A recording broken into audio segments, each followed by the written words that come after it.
Hello everybody. So I have to make a video today because we have a long-awaited announcement that was released by Strategy, and that announcement of course is the STRIF ATM. That's it. We have an ATM on both preferred stocks of MicroStrategy, and that's mostly gonna be the topic of this video. This is exciting. We had been waiting for this for a long while now. So let's first begin talking about a little bit Metaplanet versus MicroStrategy. Quick update. This is mostly a video about MSTR, but quick update about Metaplanet. So Metaplanet's down 36%, and it was up 108% yesterday. So everything's normal, right? It mean reverse. That should surprise nobody. But the point that I'm trying to make here is that, of course, MicroStrategy is the grown-up in the room. It is the beacon of stability for the portfolio. It is a stable company, right? 110 billion. MicroStrategy, in my view, is on its way to someday being $1 trillion company. And so as it grows, it's going to be more steady, more stable. MicroStrategy is definitely, no financial advice, but to me, it's better suited for a long-term investor because it doesn't have that volatility. It doesn't move as much.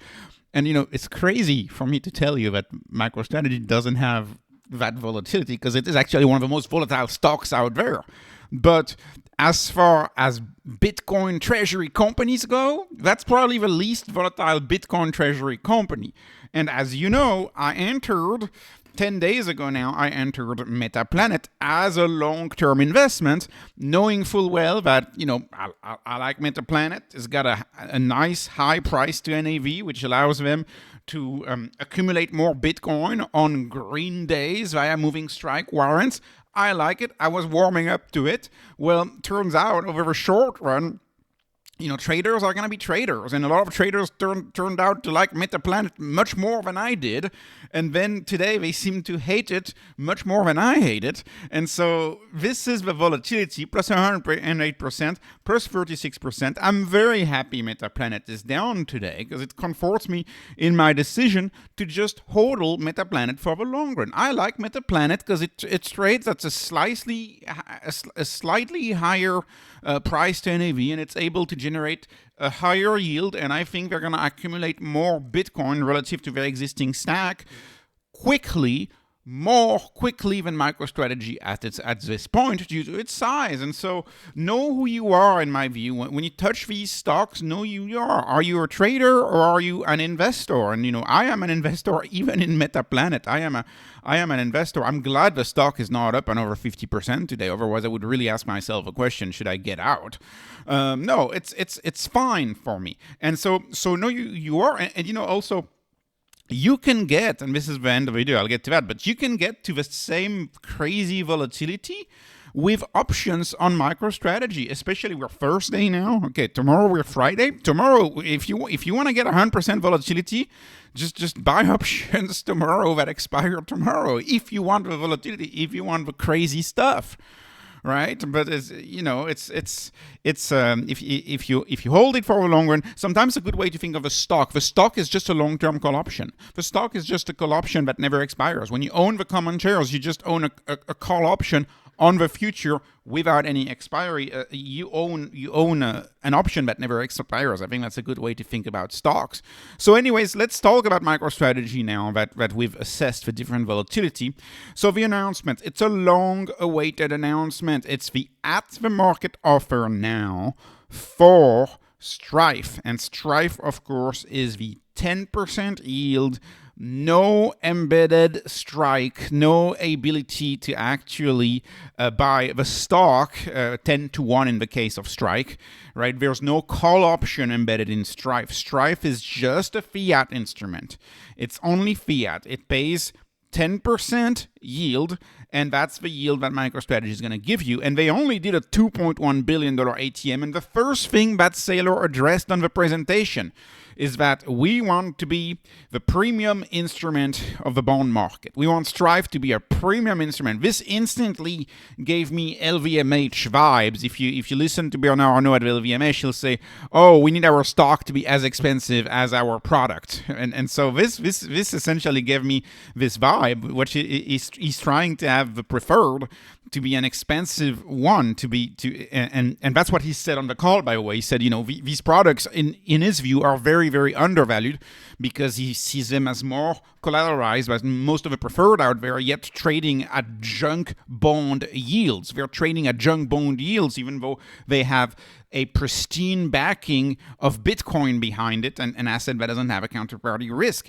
But anyways, so he's happy with the performance of the STRIK and the STRIF Preferred, and he's ready to launch the STRIF Preferred. And they go through this. They go through the advantage of each of these preferred. And of course, this is the main thesis of a STRIK or a STRIF. The main thesis is that at some point, these preferreds are going to trade at a premium. The performance is going to keep going because the market is going to realize that these preferred actually have a BTC rating or an over-collateralization, which is much higher than the typical preferred offer out there. Most preferred offer out there are repaid based on the present value of future cash flow, based on the market's expectation that the endeavor took on by the business, that endeavor is going to work out, right? So typically you have things like, like a retail chain who wants to double down on retail and they want to open up a bunch of new stores. And so you have to have confidence that the new strategic initiative is going to be well invested, and it's sometimes it's not, and so the issue, of course, is that he views the collateral when you have STRIF, they get the money, they turn it into Bitcoin, 100% into Bitcoin, and then it becomes backed by Bitcoin right away, and so while another company may just spend this on a business endeavor, and that business endeavor may or may not work out. And so he also mentions that he's going to work on increasing the BTC rating on both STRIK and STRIF, not only in how much they issue, but as well as the price of Bitcoin rises. The more the price of Bitcoin rises, the more that BTC rating increases. And so that means you really get into overly collateralized assets. And remember, some of the convertible bonds have a 50x BTC rating, some of the early convertible bonds on this company. So we're looking at a company now who has a whole lot of fundraising ahead of it. 19 billion for MSTR, 20.8 billion for STRIK, and 2.1 billion for STRIF. If they execute all of this, they can probably grow the Bitcoin bag right now by 70 or 80%. So you can see the BTC yield days of 200% BTC yield, for example, in a year, these are over for MicroStrategy. But you can still achieve, a double-digit Bitcoin yield for multiple years to come, in my view. That's what I think they can still achieve. So let's continue. So as Saylor said, the STRIF Preferred, they want to be 10 times as choosy. That's the reason why they only offered 2.1 billion. They want STRIF to be one of the most pristine, one of the most high demand credit instrument bonds preferred out there. They want it to be high demand, and they want it to be investment grade. That's what he says in presentation. He wants STRIF to eventually be investment grade one day. And so how do you become investment grade? Well, you don't issue too much, because if you issue too much, you can't drive a BTC rating up. If you want to drive a BTC rating up, you have to issue just a few of these shares. And I will conclude this presentation with the updated volatility refinery slide. I'm very excited about this new slide that we have and that I'll use in future videos. This is the updated volatility refinery slide of Saylor. You remember the now famous Q3 2024 call where he compared and introduced MicroStrategy as a refinery for volatility. Well, he expanded that, right? MSTR equity promises to be a little more volatile than Bitcoin, but barely more. And he used to have a 1.5x. You remember the X multiple? He removed these from the presentation. So he used to have a 1.5x and a 1 here.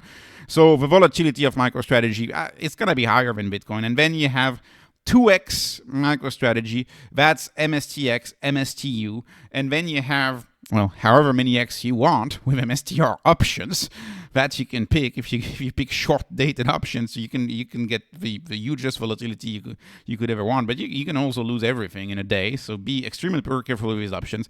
So that's on the upside. And so it's really amazing the ecosystem they've been able to create around MSTR. Of course, they're spot BTC ETF, so they don't they don't have any of that. But I also think that could be something Sailor could do. They could issue an ETF, right? You could issue the MicroStrategy ETF, the MicroStrategy Bitcoin ETF. Why wouldn't they do that? One of the actual I can't remember which one it is. I think it's Cantor or is it Nakamoto? I think it's Nakamoto. I'm not sure, but there's one of the new Bitcoin companies out there, Bitcoin treasury companies, who want to issue their own ETF and earn the fees. Well, there you go. This is something Sailor could do. They could issue their own ETF and earn the fees on that. So that they could also have in their ecosystem. And then you have the MicroStrategy convertible bond. As I said before, I don't think we're going to see that many convertible bonds. I think it's going to take a sweet time for the convertible bonds because I think they're just too good of a risk reward right now. And BMAX, right? He writes BMAX. Why does he put BMAX?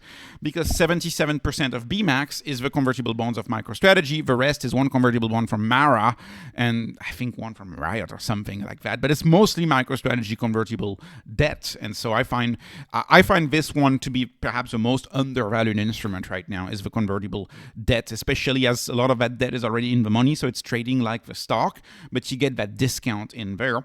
And then you have lower volatility than the convertible. You have Strike, which gives you a 10% option to buy MicroStrategy. And so what do I mean by that? If you have 100 shares of Strike and MicroStrategy trades at above $1,000, you can turn these 10 shares, you can turn these 10 shares into 1 share of the common stock. But it's up to you. You don't have to do that, but you can. And then you have STRIF. STRIF gives you no gives you no exposure to the Bitcoin upside. And I understand why he put MSTY and IMST and MST in there. The reason why he puts that in there is because these companies just harness the volatility. Right? They use swaps to harness the volatility. But if you look at MSTY, for example, it's mostly government bonds and cash, and then they swap to harness the volatility on MicroStrategy. So I understand why you would put them out there, because they're not technically owning the MSTR, but also the reason why it's really low volatility is because if you look at these over the long run, well, I think the performance is going to be flatter over the long run, but you're going to get that return in the form of a dividend. Most of it, some of it being return of capital, some of it being long-term capital gains, short-term capital gains. It's a taxation issue, but you're going to get a lot of the volatility, a lot of the price movements. You're going to get it back as a dividend. So and we could debate, right? We could say these instruments also leverage options, and so I don't really know where to put them, but I understand why you put them at the very end here of the MSTY or IMST or MST. As you know on this channel, I've said multiple times, if you want to have yield, I consider Strike or STRIF to be much better options. And I also consider simply owning the MSTR equity and doing options, writing covered call on your own. I consider that a superior option if you want to earn a yield. So for pure form, right? For MSTR equity, Strike or STRIF, these would be my preferred instrument. The one exception that I make is for BMAX, because I find the convertibles to be very, very undervalued right now. But anyways, this is looking like a beautiful picture for MicroStrategy. The refinery, the view that MSTR will someday become a Bitcoin bank, a Bitcoin investment bank or a corporate bank, that view is slowly getting built, and I love to see that very much. So anyways, this was not financial advice, not investment advice. This is only entertainment. I hope you were entertained. Please like, please subscribe, follow me on Patreon, follow me on X. Thank you for watching, and have a wonderful, wonderful day.